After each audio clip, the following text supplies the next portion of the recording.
So hello everyone and welcome to major Kalsi classes. NDA foundation course Saurabh sir के videos के जरिए और major Kalsi classes के यूट्यूब चैनल या अदर प्लेटफॉर्म्स के जरिए आप हमेशा सुनते आए होंगे या जानते होंगे कि क्लास 10th के बाद 11th और 12th में पढ़ रहे बच्चों के लिए कितना बेनिफिशियल, कितना क्रूशियल हो जाता है।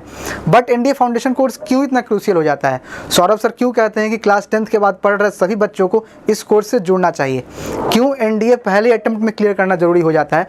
ये सब जानेंगे हम आज इस वीडियो में। हमारे साथ हैं हमारे एकेडमिक हेड डॉक्टर गौरव अग्रवाल सर और एनडीए फाउंडेशन कोर्स का एक बच्चा जो हमारे साथ NDA foundation course class 11th में पढ़ रहा है। हम इन दोनों से बात करेंगे और जानेंगे इनके पहलू क्या है इस कोर्स को लेके और ये क्या कहना चाहेंगे एनडीए फाउंडेशन कोर्स की तैयारी के बारे में। हम इनसे इनकी क्लासेस के बारे में ये सारी बातें जानेंगे। चलिए वीडियो में एंड तक बने रहिएगा और वीडियो पसंद आए शेयर एंड लाइक जरूर करिएगा। ओके सो आर्यन, आप क्लास 11th में हो एनडीए फाउंडेशन कोर्स में? डेफिनेटली। ओके सो मुझे बताइए आपकी क्लासेस की ड्यूरेशन क्या है? कितनी? सर ड्यूरेशन 6 आवर की है। ओके एंड क्लासेस कैसी चलती हैं आपकी? क्लासेस बहुत अच्छी चलती हैं सर, 1 to 7 चलती हैं। 1 to 7, 1 PM to 7 PM। Yes, sir. Okay so आप क्लास 11th में है, 6 आवर्स की क्लास है। कोप अप करना कितना इजी होता है या कितना मुश्किल होता है? 6 घंटे एक ही जगह बैठ के पढ़ना क्या पॉसिबल है? पढ़ पाते हो? डेफिनेटली सर, क्योंकि टीचर काफ़ी अच्छे हैं और वो ऐसा महसूस नहीं होने देते हैं कि 6 आवर की क्लास चलती है। बीच में काफ़ी इंटरेस्टिंग बातें भी होती हैं और काफ़ी अच्छी तरीके से मैनेज भी करते हैं। ऐसा महसूस नहीं होता कि काफ़ी बोरिंग क्लास चल रही है। तो टीचर का भी बहुत इसमें अहम रोल है। ओके सो अगला क्वेश्चन गौरव सर आपसे, 6 घंटे पढ़ाना क्या प्रैक्टिकली पॉसिबल है किसी बच्चे को? या एक बच्चा नहीं, पूरा बैच जिसमें 60 बच्चे हों, 6 घंटे पढ़ाना कितना मुश्किल होता है आप लोगों के लिए? देखिए अभिजीत सर, जैसा कि पूरा देश जानता है कि 2021, 2022 और काफ़ी हद तक 2020 भी कोविड पीरियड के दौरान जो भी बच्चे 10th पास किए हैं या 12th पास किए हैं, उन बच्चों ने 10th पास तो कर लिया, 12th पास तो कर लिया, मार्क्स भी आ गए, लेकिन एक्चुअली 2019 तक जितना नॉलेजफुल बच्चा आता था, कोविड पीरियड की वजह से बच्चा 10th में और 12th में उतनी अच्छी पढ़ाई नहीं कर पाया। अब क्या है कि बच्चे ने 10th में और 12th में जहां भी जो भी कमी कर दी, सर यूपीएससी तो समझौता करेगी नहीं, यूपीएससी विल नेवर कॉम्प्रोमाइज। अगर आप इसको देखें तो एनडीए की जो मेरिट जा रही है वो भी इस बात को बता रही है। जहां एक तरफ पेपर का डिफिकल्टी लेवल थोड़ा विटल डाउन हुआ है, वहीं मेरिट भी विटल डाउन हो गई, जबकि होना उल्टा चाहिए था, है ना? तो इसका रीजन कहीं ना कहीं ये है कि कोविड पीरियड्स में गवर्नमेंट ने मार्किंग भी ज्यादा ईजियर कराई, पेपर भी थोड़ा ईजियर आए और बच्चों की पढ़ाई भी थोड़ा लेस हार्डर हुई। अब सर उसको कंपेंसेट करने का एक ही तरीका है, मोर वर्क। और आप ऐसा करते हैं बच्चों? और हम ऐसा करते हैं, हम ऐसा करेंगे। इसीलिए सर जब बच्चों का एडमिशन लिया गया तो 4 to 7 के लेक्चर्स थे, लेकिन जब ये बात एनालिसिस की गई कि बच्चों की कंडीशन थोड़ा पुअरर है तो उसको इमीडिएटली 1 to 7 कर दिया गया।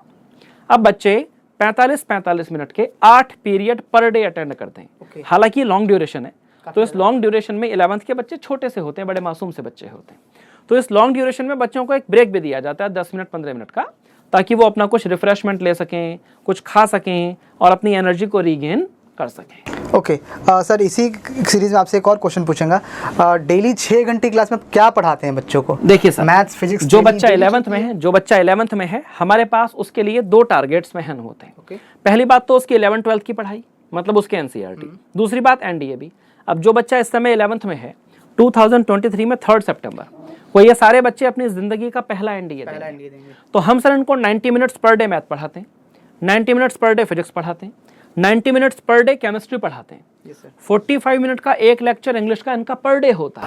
Per day okay. 45 मिनट का एक लेक्चर ह्यूमैनिटीज का, मतलब हिस्ट्री, पॉलिटिक्स, ज्योग्राफी का पर डे होता है।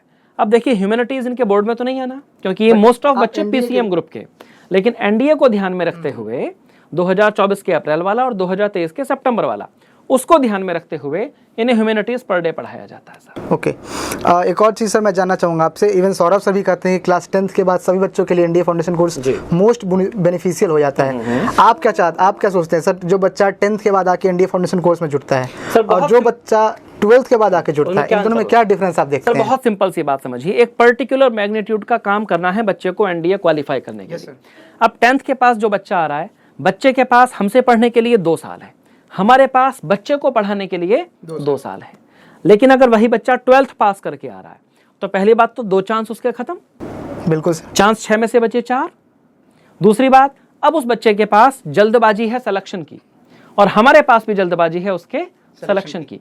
तो सर जब 2 साल तक वो काम किया जाएगा और 6 महीने में वो काम किया जाएगा, तो सर ये तो कॉमन सेंस वाली बात है कि थोड़ा डिफरेंस आएगा। इसीलिए 11th के जो बच्चे, क्योंकि 2 साल हमारे पास होते हैं, हम उनकी पर्सनैलिटी पर भी काम कर सकते हैं और करते हैं। तो क्या उन्हें एसएसबी क्लासेस भी दी जाती हैं? एसएसबी की क्लासेस तो सारे बच्चों को दी जाती हैं, 11th के बच्चों को भी, 12th के बच्चों को भी और एनडीए टारगेट के बच्चों को भी। 11th ऑनवर्ड्स आप एसएसबी देते हैं? 10th ऑनवर्ड सर, 11th में पढ़ते हुए बच्चों को भी एसएसबी की क्लासेस प्रोवाइड करी जाती हैं। तो बच्चा अगर 10th के पास हमारे पास आ रहा है, एसएसबी की क्लासेस वो 3 बार करेगा। एक तो इंटरनल एसएसबी 11th में, 12th में, और फिर जब उसका रिटन क्वालिफाई हो जाएगा तब प्रॉपर एसएसबी करेगा। सिलेक्शन का चांसेस काफी ज्यादा बढ़ जाहिर सी बात है, प्रोबेबिलिटी बढ़ जाएगी सर। मैथ्स का चैप्टर है, एनडीए में सवाल भी ज्यादा आते हैं। तो क्या सर यही रूटीन आप 12th में पढ़ रहे बच्चों के लिए भी? जी, 12th में पढ़ रहे बच्चों के लिए भी यही रूटीन फॉलो है। उनकी भी क्लासेस 1 PM to 7 PM चलेंगी और वो भी सेम पैटर्न फॉलो करेंगे। लेकिन फिर वही बात, 12th का बच्चा इस काम को 1 साल करेगा और 11th का बच्चा 2 साल करेगा। 2 साल करेगा। तो जाहिर सी बात है, ज्यादा मैग्नीट्यूड की मेहनत 11th में पढ़ता हुआ बच्चा हमारे साथ कर लेगा। ओके, सो हम अगला सवाल आर्यन से पूछ लेते हैं सर। आर्यन, एक चीज़ मुझे बताओ कि एनडीए के जो टेस्ट होती है, एनडीए की जो एग्जाम होती है वो ऑब्जेक्टिव होती है, Yes, sir. बट आप बोर्ड्स में डिस्क्रिप्टिव टेस्ट देते हो। Yes, sir. तो जो एनडीए फाउंडेशन कोर्स में आपके मंथली टेस्ट होते होंगे, Yes, sir. या मॉक टेस्ट होते होंगे, इवन सरप्राइज टेस्ट भी आप कंडक्ट कराते हैं, तो किस पैटर्न में होता है? डिस्क्रिप्टिव भी आपका टेस्ट होती है, ऑब्जेक्टिव होता है, या सिर्फ ऑब्जेक्टिव होता है? नहीं सर, दोनों होता है, ऑब्जेक्टिव भी होता है और डिस्क्रिप्टिव भी होता है। तो इससे काफ़ी चांसेस बढ़ सकते हैं, और क्योंकि डिस्क्रिप्टिव देते हैं तो ये हमारी बोर्ड एग्ज़ाम के लिए काफ़ी बेनिफिशियल होता है, और ऑब्जेक्टिव हमारे एनडीए एग्ज़ाम के लिए काफ़ी बेनिफिशियल होता है। ओके, एक और चीज़ मुझे आप बताइए कि कितने महीने से आप पढ़ रहे हैं यहाँ पे? सर मैंने यहाँ एडमिशन जून 2022 में लिया है, और तब से मैंने अपनी एनडीए की प्रिपरेशन स्टार्ट की है यहाँ music culture. Okay, so around 5 months हो चुके हैं। Yes, sir. 5 मंथ्स के ड्यूरेशन में आपके आई थिंक 4 यूनिट टेस्ट हो गए होंगे इन लोग के सर? 4 नहीं भी 3 हुए होंगे। 3। सो मुझे एक चीज़ बताइए कि आप इन 3 महीनों में अपनी प्रिपरेशन को किस लेवल पे देखते हो? क्या आपको ऐसा लगता है कि आप इसी तरह की प्रिपरेशन अगर आपको मिलता रहा तो आप 11th विद 12th पढ़ के in first attempt NDA crack कर पाएंगे? डेफिनेटली सर, और मुझे ऐसा लगता है कि अगर हम बराबर प्रैक्टिस करते रहें जैसा कि सर लोग करा रहे हैं, तो इससे काफ़ी चांसेस बढ़ सकते हैं कि हम लोग एनडीए ईजिली क्रैक कर सकते हैं। Yes sir. Okay, Gaurav sir, मैं आपसे एक लास्ट क्वेश्चन पूछना चाहूँगा। Saurabh sir even board NDA plus JEE कहते हैं, क्योंकि बच्चों को आर्मी टीएस और नेवी टीएस के भी मौके मिल जाते हैं। हाँ, तो जेई मेंस के लिए क्या बच्चों में वो उनकी टीचिंग में, उनकी पढ़ाई में क्या वो एलोबरेट किया जाता है क्या? एग्जैक्टली, जब हम मैथ्स पढ़ा रहे होते हैं या फिजिक्स पढ़ा रहे होते हैं या जब केमिस्ट्री पढ़ा रहे होते हैं, तो उसके जो प्रैक्टिस सेशंस लगाए जाते हैं, बोर्ड ओरिएंटेड, मेंस ओरिएंटेड और एनडीए ओरिएंटेड, ये तीनों प्रकार के सेशंस लगाए जाते हैं। इवन जो बच्चों को मटेरियल दिया जाता है, डिस्क्रिप्टिव किताबें अलग होती हैं और ऑब्जेक्टिव किताबें एनडीए ओरिएंटेड अलग होती हैं।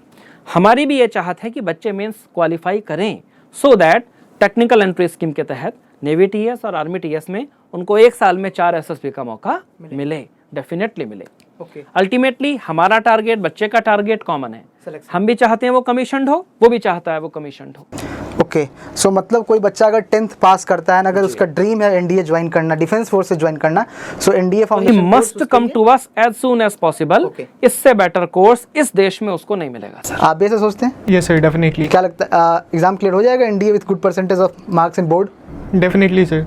पढ़ाई अच्छी चल रही है? बिल्कुल sir, definitely. Okay, so everyone, I hope आपने पूरा कन्वर्सेशन देखा होगा जो हमारे साथ एनडीए फाउंडेशन कोर्स में पढ़ रहे आर्यन का था और हमारे एकेडमिक हेड डॉक्टर गौरव अग्रवाल सर का था। आई होप आपको वीडियो काफ़ी अच्छी लगी होगी। अगर आप क्लास 10th पास कर चुके हैं या 11th पास कर चुके हैं, and if you dream to join NDA or Indian arm forces, so you must join major Kalsi classes NDA foundation course. जय हिंद, जय भारत।